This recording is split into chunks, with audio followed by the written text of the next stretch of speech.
আসসালামু আলাইকুম। সবাই কেমন আছেন? আশা করি সবাই ভালো আছেন। শুক্রবারের শুভেচ্ছা সবাইকে। আলহামদুলিল্লাহ আমিও ভালো আছি। আজকে আমি রান্না করব মুরগির মাংস। এটা সোনালী মুরগি।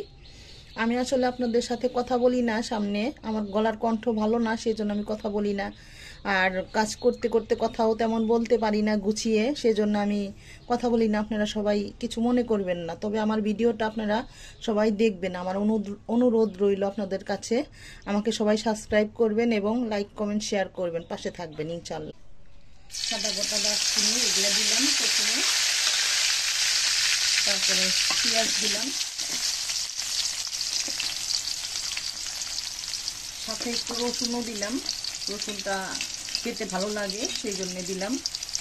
এখন একটু নাড়াচাড়া করে নেব। জিরে দিয়ে দেব, আদা রসুন দিয়ে দেবো, দিয়ে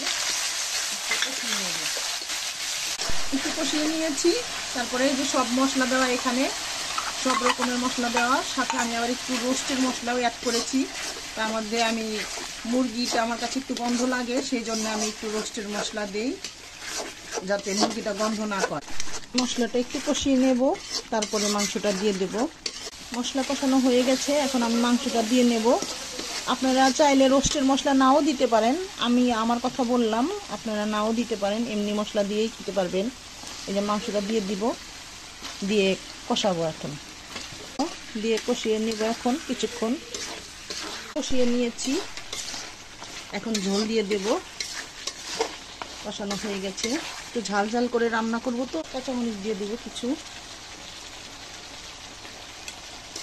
এখন ঝোল দিয়ে দেব, সামান্য একটু ঝোল দিব, বেশি দিব না। এই তো নামিয়ে নিয়েছি। যাদের ঝাল ঝাল রান্না পছন্দ, এভাবে রান্না করে খেয়ে দেখবেন, খেয়ে বলবেন কেমন হয়েছে।